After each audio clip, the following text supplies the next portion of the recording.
international chess professionals converge in St. Louis for the 2017 Spring Chess Classic.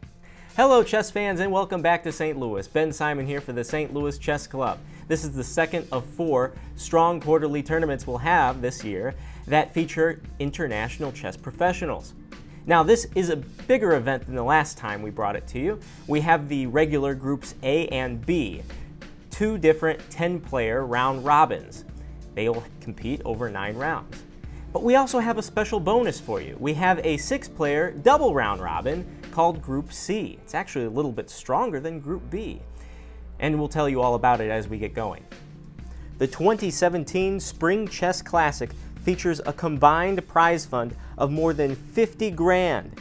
Win the top prize in Group A, that will get you $6,000. $4,000 is the prize for Group B, and the top prize for Group C is $5,000. That's because Group C is actually stronger than Group B. And I am sitting here with Grandmaster Alexander Ipatov, the former World Junior Chess Champion himself, and today he came away with black with a win against Grandmaster Mareco from Argentina. Congratulations on your victory, first of all, and take us through the game. Show us what happened. Well, so my opponent played c4. I didn't really care, I mean, what he's going to play because I hadn't prepared at all. I'm still like jet-lagged, and the most important for me was to get enough sleep and not to prepare. Well, you only got here a couple days ago, you were saying. I arrived like on Sunday night, I mean, so just one day ago. I decided to keep queens on the board. I played bishop e3, queen d7. I think this is the best what he did, king g7. And here I think my opponent went wrong. He blundered. He should have played queen f5. Once again, aiming to exchange queens in the right moment. So, and his next moves would have been something like bishop e2, knight f1, getting the knight back into play. So maybe rook d8, bishop e2. And of course black is much better, but I didn't see anything concrete. And since I was in time trouble, maybe I wouldn't been able to win this position. But my opponent made things easier for me. He played bishop d3. Now I think black is winning by force, bishop c6, a strong move. I saw it in the last moment. Of course rook d8 was the first move that comes into mind. Then queen f5, and maybe still like white doesn't lose right away. So he played bishop d3 and then bishop c6. I think it's winning. Queen f5, bishop a4, and black gains the control over d file, which is vital for this position. Rook e1, rook d8, and here he found a very interesting defense, knight f1. I thought, I mean, black was completely winning, but after knight f1, I wasn't sure anymore. But I think I did the right thing. I took on d3. Everything is forced. Rook takes e3. If he takes with the knight, then simply rook d2 should be made somewhere. So now rook e3, rook d8, rook e1. If he took on d3, then rook takes. If he takes the queen, then like that. And after rook e1 or some other move, this bishop d1, just killing because pawn f3 remains weak. If knight h2, then just check, and white's position is completely lost. So he played rook b1. I think bishop d1 looks like the best move because rook d2 doesn't work. If I take here, then he takes with the rook, and I cannot invade on d2 just now. So, but bishop d1 looks strong enough. Once again, he played a move that I didn't see, king f2. And here was 1 minute or half a minute on the clock. I managed to find rook d2. I think this also wins on the spot. I wasn't like other moves maybe did not win right away. So rook d2 maybe only move. Now, and white has 2 moves. Okay, rook e2 or king g1. If king g1, then I think rook a2 and white is simply in zugzwang. I mean, whatever piece he moves, he's just losing. So I think only move is to play c5 here, and then c4. Because if he takes here, then his rook is lost. If he moves the knight, then it's just mate.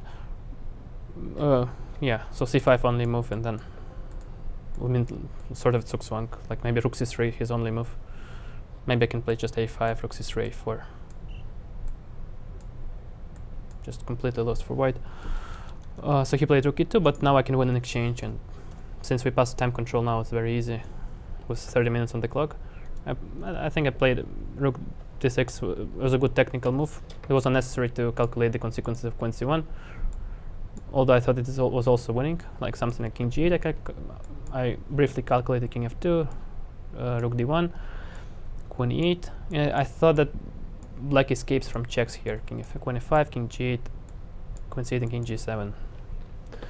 I think knight g3 I also calculated. Queen d2, knight d2, queen d2, queen e1, king e3, and rook d2, and black is winning. But as I said, it was unnecessary to do this because rook d6 was strong enough. Because whenever white takes with the queen, then I can take with either pawn. Okay, maybe it was g pawn, and the white knight is very, very passive. It cannot go to d5, and black's plan is just to invade with the king and to g3 at some point. So he played a4 because white is also in Zugzwang. Maybe I could have played a5 or a6, but rook f6 was good enough, forcing the queen's exchange. Now we transpose into this pawn structure that I have just shown. The white knight is very passive. It cannot go to d5. It's completely lost, I think. So black's plan is just to invade with the king. Knight b3, king g5, c5. I think a5 was a good technical move, just preventing any sort of counterplay with knight b4, knight d5. Also, I think king h4 was also winning, but a5 was much easier. And here my opponent resigned because just there is no way to prevent king h4, king g3. Like the knight is completely restricted. So it's like this. Yeah, I'm glad that I managed to win because I feel jet lagged and quite tired. So now the most important is to get sleep. Well, very nicely done. A great way to start off this tournament. Group A, the strongest group of the three. You know, this is the biggest one we've had. And Alexander, you played in the Winter Classic. What are the differences you perceive, if any, to be so far from 2 months ago to today? Well, I think first of all there are three groups right now. Like the C group was added, and I think the C group is as good as Group A. Yeah, it's actually stronger than the B group, which yeah, is kind of weird. Yeah, it is. Yeah, so I think all of the players who play in C group, they could have played in A group. Right. Yeah, I mean, great organization, and I think it's getting better simply. Well, that's awesome. And Alexander, hopefully, I'll talk to you again later on. Hopefully. Let's take a look at the standings after the very first round for Group A. Single round-robin action begins after round one. Group A has 2 players, including Ipatov, that have 1 point. Round 2 is tomorrow. Check out the pairings in this top group. Group B, round number 1. Grandmaster Cristian Chirila joins me right now after his victory over the phenomenal 17-year-old Zhansaya Abdumalik. Tell us what you thought of the game. Absolutely, it was a very difficult game. I knew it from the beginning that it's going to be a very difficult game. She's very, very sharp tactically. So what I tried with my preparation is get her out of her theory and then just try to play like a slow game. Instead, she managed to complicate it quite heavily. So let's look at it. So h4. I want to take back with the h pawn and then preserve the f pawn for the initiative, for the attack. Bishop g7, f5, knight e5, take, knight f4. Now I created another weakness on e6, bishop c8, knight e6. I'm trading one good square for another. Basically, after bishop takes e6, take, and now I have the move knight d5 coming at any moment. But she found a very nice defense. So queen c6, the idea is to go queen c8 and attack my pawn on e6. And it optically looks really good for me because she goes rook b7, her pieces are tied up. I have very nice central knight. Her king seems to be a little bit weak, but there's a big problem because this queen c8, queen takes e6 comes, and the structure in this position is actually not that good for me because of these pawns right here. And if I lose this guy, the knight comes to d3, the pressure continues on b2. This position might be worse in no time. So I had about 2 minutes. She had 1 minute. We were both in time trouble. And I played this tricky move, rook d1, kind of enticing her to play knight d3, which she did. But it's a bad move. Also, rook d1 is simply defending against the idea of queen c8 because I think, once again, I'm not sure. I don't want to look bad if computer says this is completely terrible. Oh, they'll get you online. Yeah, oh, yeah, they'll let you know. they will attack me online, and but it's always fun. So maybe queen c8 was actually better. Maybe queen c8 was actually not that bad. And now if I take, just take. Yeah, this might have been her best chance in the position.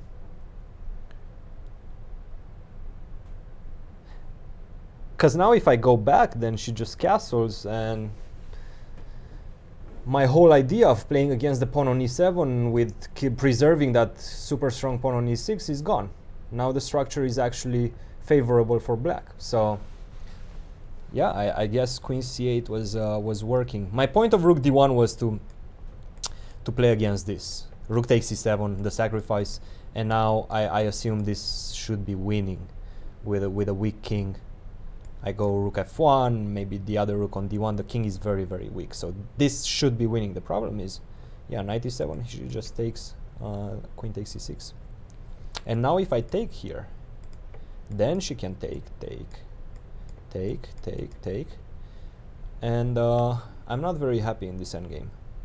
I might be, yeah, it's tough. It's tough to assess. I think I still am a little bit better because my rooks are quite active. This rook wants to take on a5 or play rook a7, but this is a very double-edged position. It can end up being lost in a matter of seconds for me, in a matter of moves. So definitely would have been the better move. Now she blundered her last blunder of the game, knight d3. She missed the move b3, and now she cannot take with the pawn because queen takes b3. The b file opens up for me. I will take on c4. I get rid of my weakness. The rook goes to b1. This is just game over. So she played rook takes b3, bishop takes e7. I think she missed this in time trouble. She thought that I can only take with the knight, but then queen takes c4, and this position might be okay for her. But bishop takes e7 preserves the king in the center. Bishop h6, bishop g5, bishop g7, rook f1, trying to get all the way to f7, rook b2, and now I had about 30 seconds left, and my options were queen e3, but I wasn't really sure what happens if she just goes back. I'm pretty sure I'm winning, but I couldn't see the exact way of doing that. So I took on b2, which I think was a good decision. And after rook f7, despite the fact that I just sacrificed my queen, knight c7 is coming. That's going to force her to give me the queen back because the king is so weak in the center. So this is just game over. Bishop takes c3. Now I'm not worried about taking that bishop. Rook f1. I want to keep disrupting the position of the king on e8. Whenever this rook leaves the f file, she's not going to be able to castle. Bishop d4, and this is just game over. Threatening rook c8. Yeah, Mate was coming. yes, mate was coming. She decided to call it a night. But yeah, I guess I'm happy with the start of this tournament. I have two whites in the first two games, so I expected to have a positive result. I'm happy. Very, very difficult game, and I'm looking forward to the next games. Well, and there's plenty of them. There's 8 more rounds in Group B. Absolutely. A and B follow the same format, and then C is that crazy double round robin. But when you're playing everybody just once, do you have a preference on who you are most looking forward to playing in your field? I will have to look over the.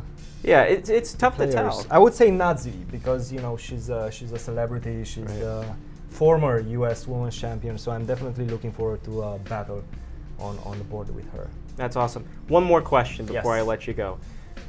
The glasses. Uh, People love the fashion, man. What's going on with the glasses? This is the new thing, huh? Yes, they're not fashion oriented.